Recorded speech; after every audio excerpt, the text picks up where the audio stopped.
Amém. No filme Invencível, Louis Zamperini foi um soldado cristão americano que na Segunda Guerra Mundial ele foi capturado pelo exército japonês. Estando ali então no campo de concentração, ele foi vítima de cruéis maus-tratos do soldado japonês Watanabe. Por certos motivos que você pode verificar no filme Invencível depois, aquele soldado japonês Watanabe, que era líder do exército japonês, começou a perseguir e a maltratar Zamperini de forma pessoal. Para vocês terem ideia, o soldado japonês Watanabe falou para todos os 100 soldados cristãos americanos que estavam ali presos, que eram colegas de Zamperini, fizessem uma fila imensa e cada um desse um soco na cara de Zamperini, até que ele desmaiasse. Não somente isso, depois o soldado japonês Watanabe mandou Zamperini carregar uma grande coluna de madeira nos ombros, até que ele se cansasse. E disse para ele: se você soltar essa madeira, você vai levar um tiro. Depois de tudo isso, a Segunda Guerra Mundial acabou. Aqueles soldados americanos que estavam presos ali pelos japoneses foram libertos. Zamperini voltou para os Estados Unidos, mas mesmo depois de tudo isso, depois de ser tão maltratado, Zamperini, motivado pelo amor cristão, o filme é baseado em fatos reais, ele foi e buscou procurar saber, procurar encontrar o seu antigo perseguidor, o soldado japonês Watanabe, para poder lhe perdoar pessoalmente. Quem de nós nunca machucamos ou ofendemos alguém? Talvez você tenha feito muito isso antes de se converter. E mesmo depois de convertido, provavelmente você machucou alguém também. Ou você mesmo foi vítima de ofensa, de pessoas que te machucaram em alguma época da sua vida, ou ainda hoje. É difícil nós pensarmos em um tema mais caro para o Evangelho do que o perdão. Cristo Jesus veio ao mundo, afinal, para conquistar o perdão dos nossos pecados. Esse é um dos maiores temas do Evangelho, é um dos maiores temas de toda a Bíblia. No sermão de hoje, na carta de Paulo a Filemão, nós veremos qual é o caráter, as ações e as motivações da pessoa que perdoa, para que também nós também tenhamos um coração mais perdoador. Eu quero que você leia comigo os versículos 1 a 3 novamente, e depois vamos para o contexto da carta. Paulo, prisioneiro de Cristo Jesus, e o irmão Timóteo, ao amado Filemão, que é também nosso colaborador, a igreja que se reúne em sua casa, a irmã Áfia e a Arquipo, nosso companheiro de lutas. Que a graça e a paz de Deus, nosso Pai, e do Senhor Jesus Cristo estejam com vocês. Meus irmãos, essa carta foi escrita por Paulo a Filemão quando ele estava preso em sua segunda prisão em Roma. Paulo envia essa carta através de Onésimo a Filemão. Onésimo era escravo de Filemão. Basicamente, nessa carta, nós só temos esses três personagens principais, né? Nós vamos tratar basicamente desses três personagens: Paulo, Filemão e Onésimo, ok? Primeiro Paulo. Paulo, a gente nem precisa falar, todos nós já conhecemos. Quem é Filemão? Filemão, ele é um crente de fé e amor grande, notáveis, ok? Ele morava em Colossos, ele era da igreja dos Colossenses. Ele era uma pessoa rica, a tal ponto de ter uma casa e abrir essa casa para que os crentes, os colossenses, pudessem fazer cultos ali. E provavelmente Filemão se converteu através do apóstolo Paulo. Então esse é Filemão. Filemão tinha um escravo. E o escravo é Onésimo. Onésimo, provavelmente, ele roubou algo de Filemão. E com isso ele fugiu, porque senão ele seria morto. Ou marcado com fogo através de um ferro. Ou seria torturado. Então ele foge e, sabendo que Filemão admirava muito Paulo, Onésimo fugiu para onde? Para onde Paulo estava. Paulo estava preso em Roma. Então Onésimo vai para a prisão, fica ali com Paulo, e com essa convivência de Onésimo com Paulo, Paulo acaba, pela graça de Deus, convertendo Onésimo. Só que agora tem uma condição. Paulo fala para Onésimo: você vai ter que voltar lá para o seu senhor, que é Filemão, e se reconciliar com ele. Agora imagine, o escravo voltando, podendo morrer, ser torturado, mas tem que ir. Agora tem que ir. E a carta vai se tratar basicamente disso. Ok? Outra informação interessante é que a escravidão naquela época, se você era um escravo, você não tinha direito nenhum. E você era só uma propriedade, como se fosse qualquer outro bem, assim, uma casa, qualquer outra coisa para o seu senhor. Né? E como eu já disse, as punições para um escravo que fugisse, que era a situação de Onésimo, era a tortura, ser morto, ser marcado com fogo. Então eu quero ver com você, primeiramente, qual é o caráter de uma pessoa que perdoa. Qual é o caráter de uma pessoa que perdoa? Eu vou ler com você agora os versículos 4 a 7. Dou graças a meu Deus, Paulo falando para Filemão. Dou graças a meu Deus, lembrando sempre de você nas minhas orações. Porque tenho ouvido falar da fé que você tem no Senhor Jesus e o seu amor por todos os santos. Ou seja, o amor e a fé de Filemão eram tão grandes que os cristãos da região comentavam do amor e da fé de Filemão. Oro para que a comunhão da sua fé se torne eficaz no pleno conhecimento de todo o bem que há em nós para Cristo Jesus. Basicamente, Paulo está dizendo: eu já sei que você tem uma fé e um amor muito grande. E agora, eu preciso que você dê um próximo passo, que isso aumente ainda mais. Como? Você agora precisa perdoar o seu escravo. Versículo 7. Pois, irmão, o seu amor me trouxe grande alegria e consolo, visto que o coração dos santos tem sido reanimado por você.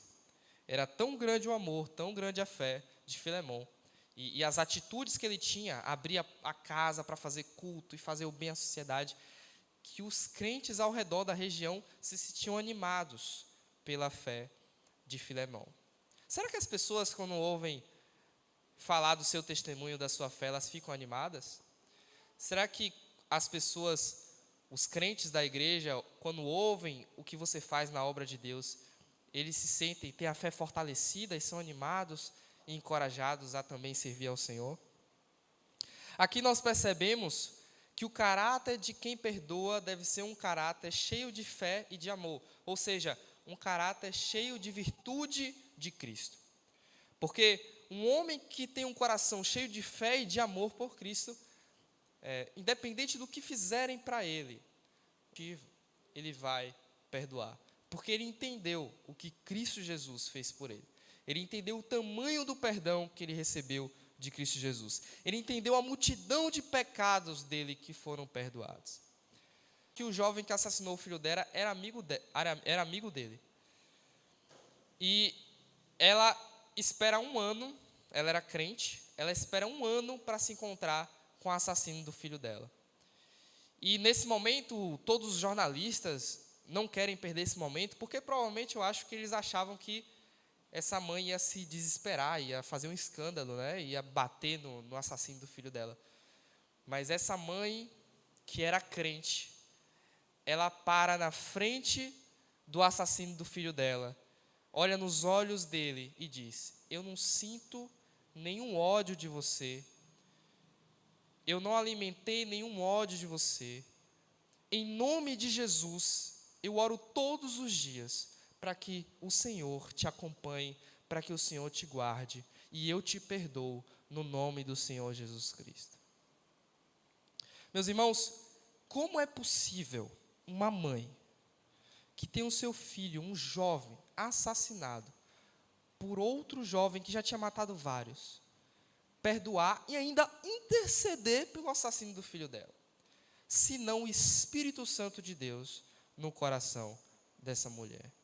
Senão o fato de que essa mulher realmente entendeu o que Cristo fez por ela. Porque se nós entendemos realmente o perdão que recebemos de Cristo, Se fosse juntar em um monte todos os pecados que nós já cometemos desde o dia que nascemos até hoje, meu Deus, a criança já é bebê e já está pecando, gente. Quantos dias nós já vivemos até hoje? Nós pecamos dezenas, centenas de vezes por dia. Agora imagina, junta todos esses pecados assim. Não dá nem para contar. E Cristo, de graça, Ele só pede que a gente creia nele. Jesus fez tudo. Ele morreu naquela cruz por nós, deu a sua vida por nós, sangrou por nós, intercede junto ao Pai por nós, pagou todos os nossos pecados, nos livrou do inferno, do juízo, da condenação dos nossos erros, das nossas falhas, de tudo de ruim que já fizemos.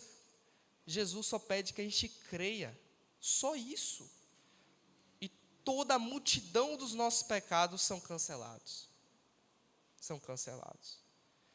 Como é que uma pessoa, e aí nós entendemos a mãe desse jovem, ela entendeu o tamanho do perdão de Cristo por ela.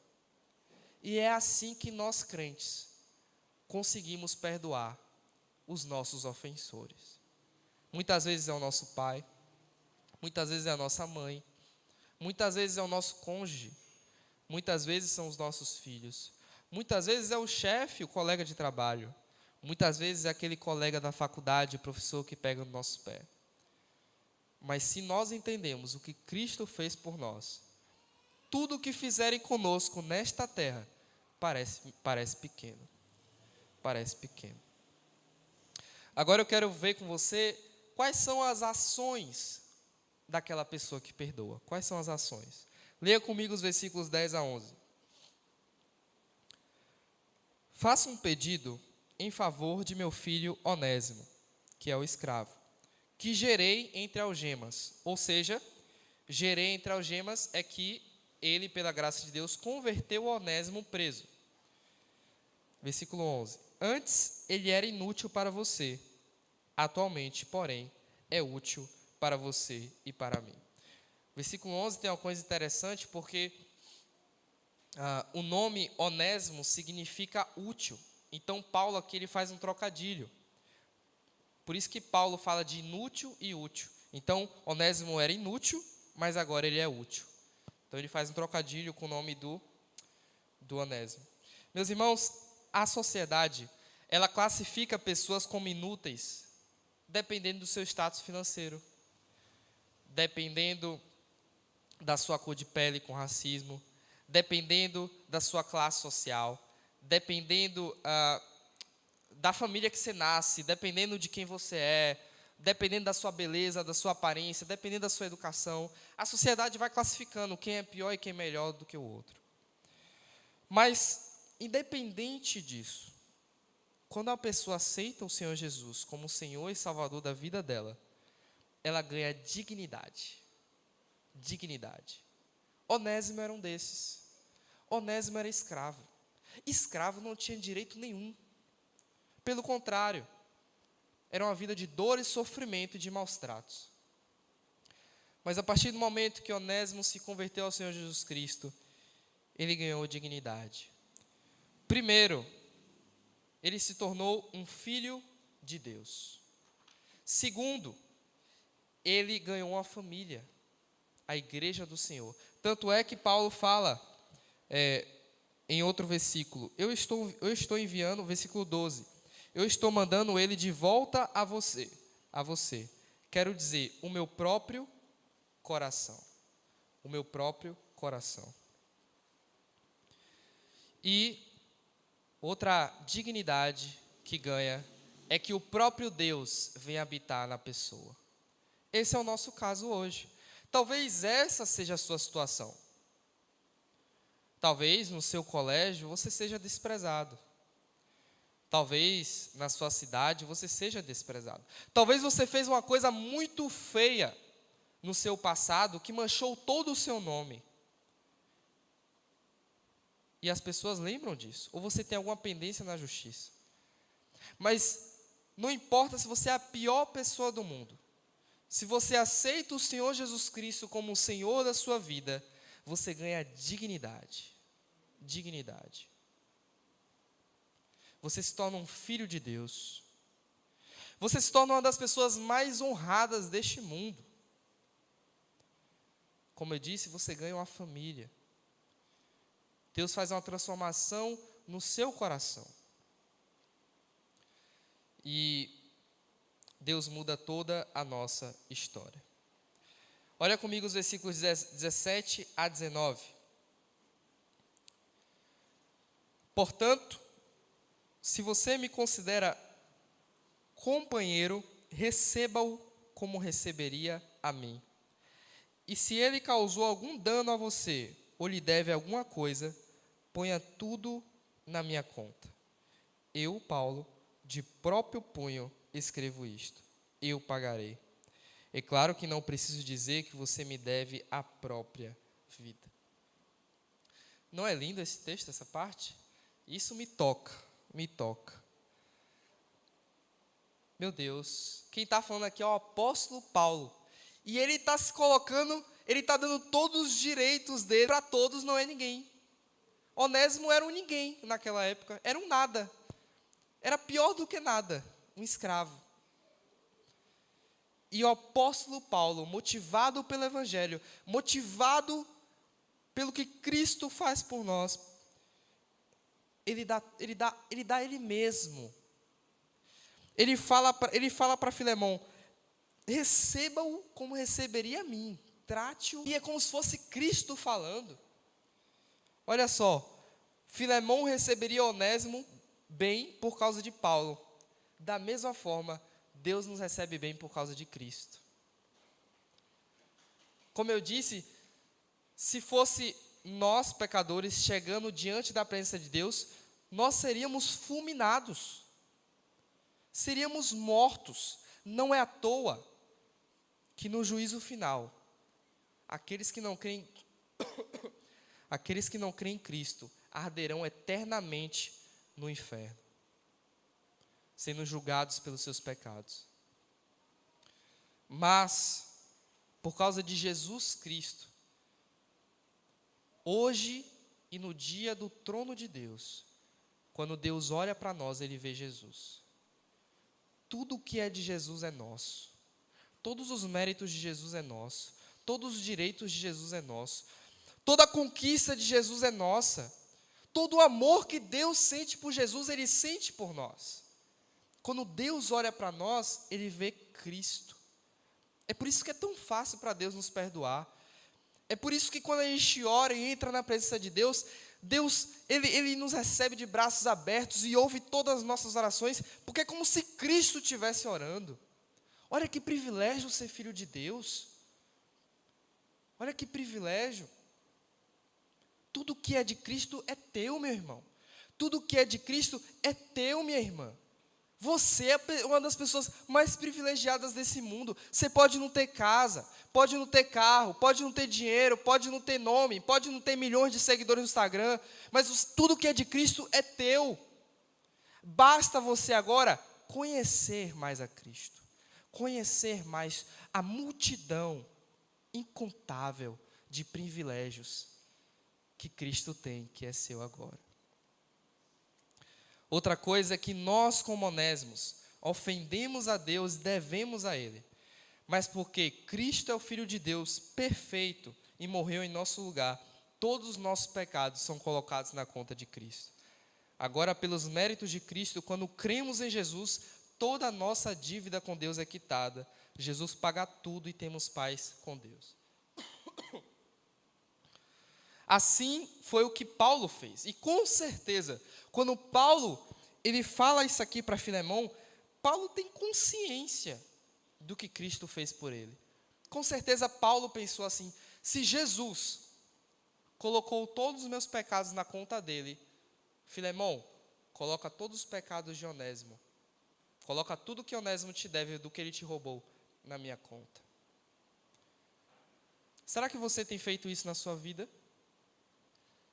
Será que a pessoa que te ofendeu não merece ser perdoada porque Cristo fez o que fez por você?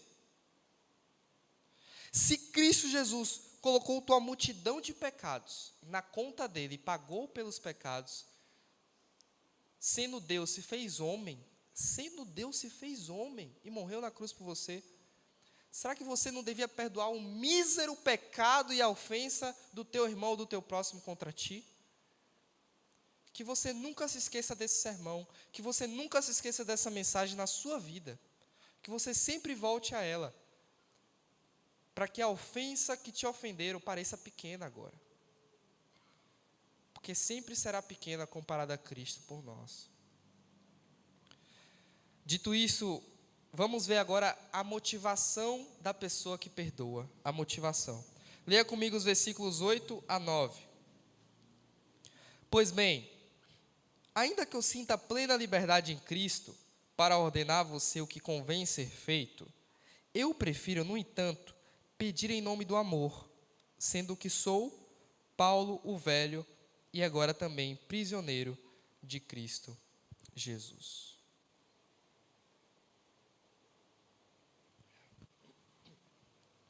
Meus irmãos, Paulo é apóstolo. Ele tem autoridade para dizer: Filemão, eu te ordeno, perdoa Onésimo.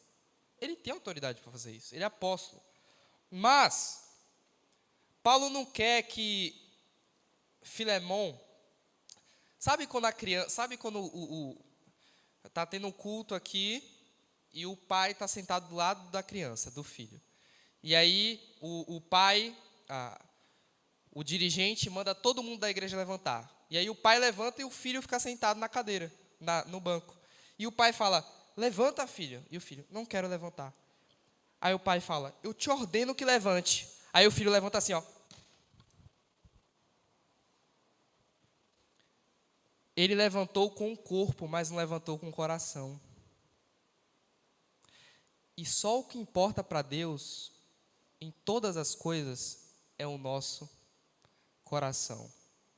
Então Paulo, ele não quer que Filemão perdoe Onésimo exteriormente, por obrigação, só porque Paulo está mandando. Paulo quer que Filemão perdoe de coração. Como é importante isso. Tem pessoas que só porque são crentes, só porque são religiosas, segue a lista de regras que a religião manda, mas o coração não está ali naqueles atos. E quando a gente lê a Bíblia, a gente vê que isso não serve de nada para Deus. Se você está aqui no culto, Deus quer que você preste um culto de todo o coração. Se alguém te ofendeu, Deus quer que você perdoe de todo o coração. Se você tem uma obra de Deus para fazer, para servir ao Senhor, Deus quer que você faça de todo o coração. Se você está frio na sua vida cristã, Deus quer que você busque a Ele, ame a Ele de todo o coração. Quando o Senhor Jesus fala em Apocalipse 2, volta ao primeiro amor, arrependa-te e volta ao primeiro amor, Ele fala arrependa-te porque você sair do primeiro amor é um pecado, você está em pecado. Se seu relacionamento com Jesus está frio, você está em pecado. Por isso que arrepende-te e volta ao primeiro amor. Então Deus, Ele quer todo o nosso coração. Olha agora o versículo 14. Mas eu não quis fazer nada sem o seu consentimento, para que sua bondade não venha a ser como que uma obrigação, mas algo que é feito de livre vontade. Ou seja, espontaneidade. Versículo 15. Talvez ele tenha sido afastado de você, ou seja, Onésimo, temporariamente, a fim de que você o receba para sempre, não como escravo, mas muito mais do que escravo, como irmão caríssimo, especialmente de mim, e, com maior razão, de você, quer como ser humano, quer como irmão no Senhor. O versículo 15, quando Paulo fala assim, ele foi afastado de você temporariamente, a fim de que você o receba para sempre, talvez. Paulo aqui está dizendo da soberania de Deus. É como se Deus tivesse usado o erro de Onésimo, para que de forma soberana, ele fosse afastado, quando fugisse, ele fosse afastado de Filemão e se convertesse na prisão. Para que agora, voltando, ele volte como irmão em Jesus, em Cristo. Então veja a soberania de Deus, utilizando soberanamente o erro de Onésimo para fazer um bom propósito. Talvez na sua vida esteja se fechando uma janela nesse momento, mas mantenha a fé, uma porta pode se abrir. Agora, interessante também no versículo 16, que Paulo diz assim: que você receba ele não mais como escravo, mas muito mais do escravo, como irmão caríssimo, meu e seu.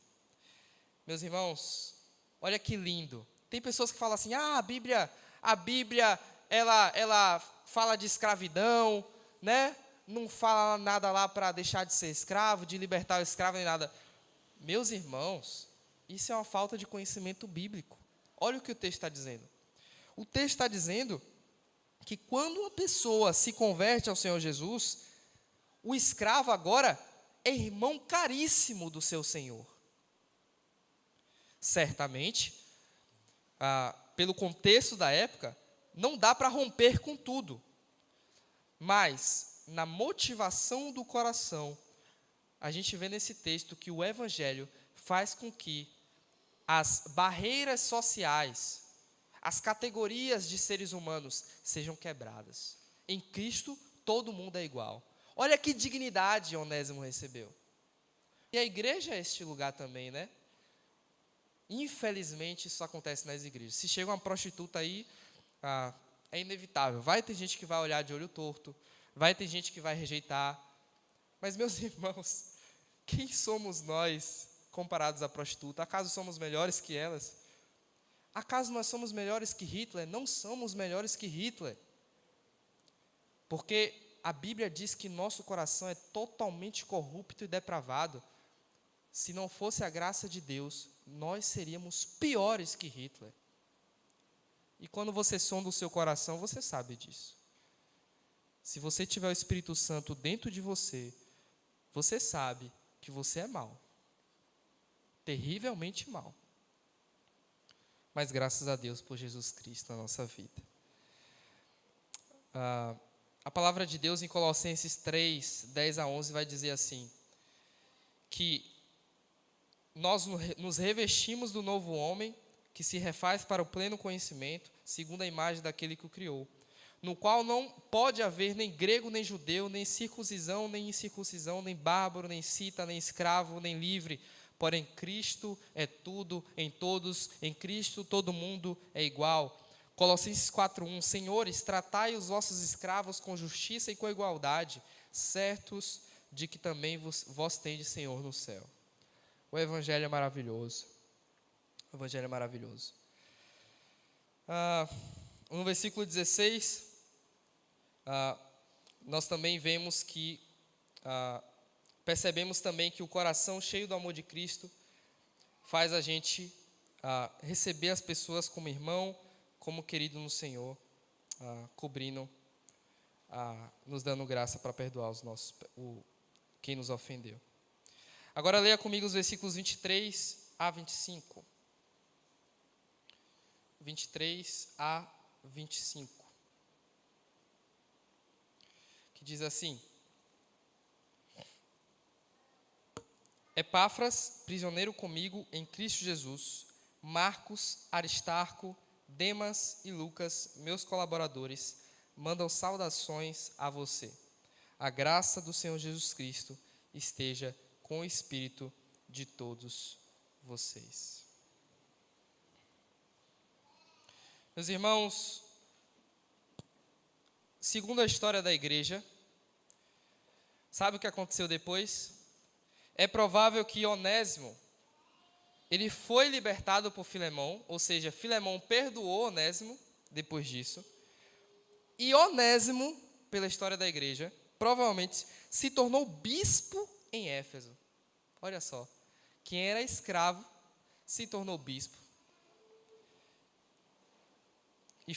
E Onésimo ainda depois foi martirizado pelo imperador Trajano.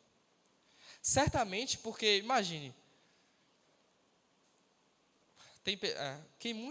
a quem muito foi perdoado, muito ama, não é verdade? Às vezes, aquelas pessoas que que realmente entregam a vida na obra de Deus, são aquelas que têm os passados mais sombrios. E provavelmente foi isso que aconteceu com Onésimo, né? Ele vendo o que o Evangelho fez na vida dele, o perdão que ele recebeu, toda essa história acontecendo, ele deve ter entregado a vida totalmente para o Senhor, se tornou bispo e abençoou tantas outras vidas.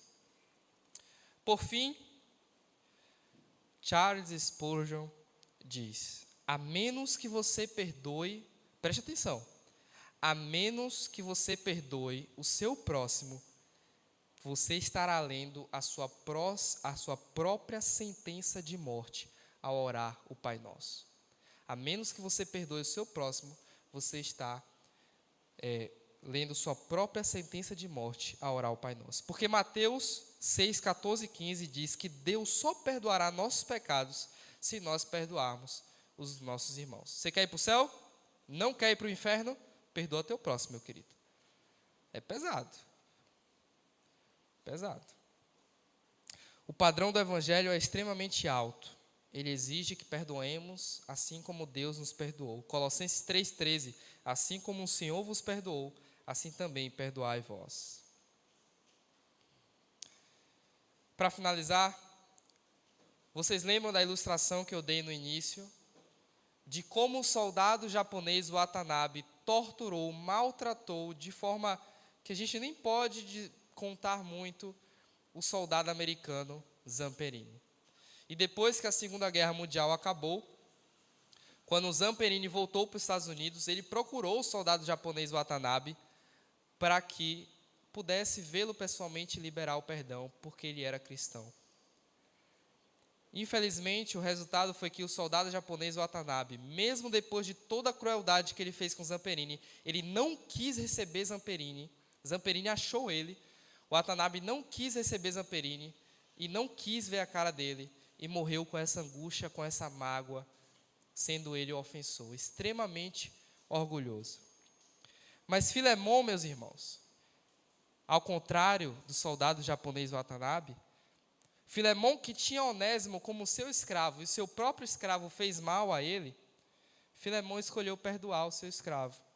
E mais do que isso, recebê-lo como um irmão em Cristo Jesus, por causa do amor do Evangelho, por causa do amor que emana de Cristo. Que você e eu possamos fazer a mesma coisa, que você e eu possamos perdoar também, que você e eu possamos fazer com o nosso próximo aquilo que Jesus Cristo fez por nós. Amém? Vamos orar? Pai, não é fácil perdoar. Tem pessoas que fazem coisas tão horríveis na nossa vida, que destroem a nossa vida, que acabam com a nossa vida e nos deixam marcas para sempre. Mas Deus, o nome de Jesus tem todo o poder. E assim como o anjo Gabriel disse para Maria, não há nada impossível para Deus. Nós sabemos que aquela mãe que teve o seu filho assassinado, assim como ela conseguiu perdoar o assassino do seu filho, o Senhor Jesus também nos dá a graça, por meio do Espírito Santo, de perdoar qualquer coisa que fizerem conosco. Que depois desse sermão, perdão possa ser liberado e que possamos, Deus, lembrar dessa mensagem para sempre e amar os nossos ofensores. Em nome de